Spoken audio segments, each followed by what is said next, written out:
सर्वप्रथम या ब्रह्मांडातील सर्व देवी देवता, सर्व साधू संत,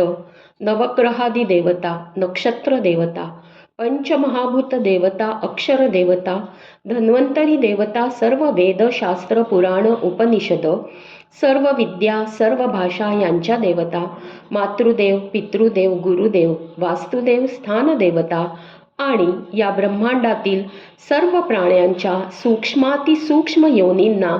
आणि ब्रह्मांडाला शिरसाष्टांग नमस्कार करून प्रार्थना करते की या क्षणापासून माझ्या संपर्कात येणाऱ्या प्रत्येक व्यक्तीच्या जीवनात माझ्या दर्शनाने, स्पर्शाने, संभाषणाने आणि स्मरणाने सुखशांती, सुखसमृद्धी, उत्तम आरोग्य आणि निरोगी दीर्घायुष्य लाभो.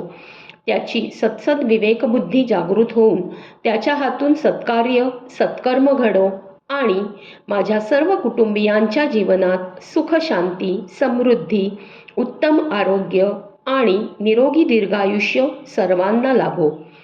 माझी सत्सद विवेकबुद्धी जागृत राहून माझ्या हातून सत्कार्य आणि सत्कर्म घडो आणि या जीवनाच्या यथार्थ सार्थक हो, अशी परमेश्वर चरणी प्रार्थना. तथास्तु.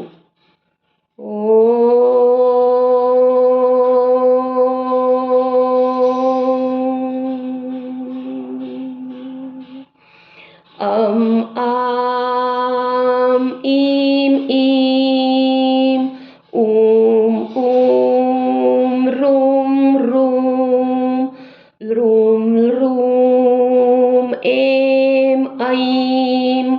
ओम औम अम अहा कम खम गम घम गम चम छम जम झम यम टम ठम डम ढम णम तम थम दम धम नम पम फम बम भम मम यम रम लं वम शम शं सं हं लं क्षं न्यं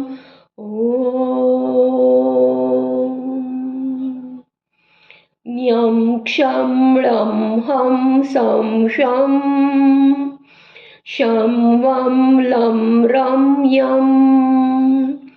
मं भं बं फं पं नं धं दं थं तं णं ढं डं ठं टं ञं झं झं छं छं गं घं गं खं कं अहा औं ॐ ऐं ऐं ह्रूं ह्रूं ह्रूं ह्रूं ऊं ऊं ईं